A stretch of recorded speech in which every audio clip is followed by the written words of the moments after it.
আগরতলায় বাংলাদেশি হাইকমিশনে হামলা চালিয়েছেন হিন্দু সংঘর্ষ সমিতি নামের একটি সংগঠনের সদস্যরা।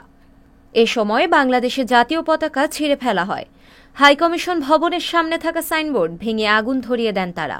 এ সংক্রান্ত একটি ভিডিও সোমবার বিকেলে সামাজিক যোগাযোগ মাধ্যমে ভাইরাল হয়। ভিডিওটিতে দেখা যায় একদল উন্মত্ত জনতা বাংলাদেশ হাইকমিশন ভবনে হামলা চালান। বাংলাদেশের পতাকা নামিয়ে তা ছিঁড়ে ফেলেন। এ সময় আইন শৃঙ্খলা রক্ষাকারী বাহিনীকে নিষ্ক্রিয় থাকতে দেখা যায়। তারা হাইকমিশন রক্ষায় সক্রিয় ব্যবস্থা নেননি, যদিও ভাঙচুরের পর তারা বিক্ষোভকারীদের সরিয়ে দেন। জানা গেছে, বাংলাদেশি হিন্দুদের উপর নির্যাতন ও চিন্ময় কৃষ্ণ দাসকে গ্রেপ্তারের প্রতিবাদে কয়েকদিন ধরেই হিন্দু সংঘর্ষ সমিতি সংগঠনের ব্যানারে আগরতলা ও এর সংলগ্ন অঞ্চলে বিক্ষোভ মিছিল করা হচ্ছিল। আজ বিক্ষোভ সমাবেশ ডাকা হয়।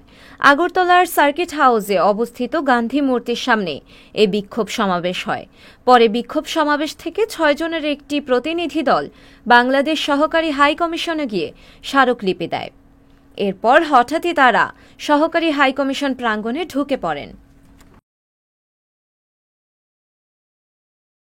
এদিকে এ ঘটনায় দুঃখ প্রকাশ করছে ভারতের পররাষ্ট্র মন্ত্রণালয়।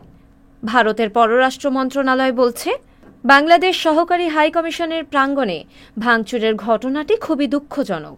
বিবৃতিতে বলা হয়, কূটনৈতিক ও কনসুলার সম্পত্তিকে কোনো অবস্থাতেই হামলার লক্ষ্যবস্তু করা উচিত নয়। নয়াদিল্লিতে বাংলাদেশ হাইকমিশন ও ভারতে অবস্থিত বাংলাদেশের ডেপুটি ও সহকারী হাইকমিশনের নিরাপত্তা ব্যবস্থা জোরদার করার জন্য সরকার ব্যবস্থা নিচ্ছে।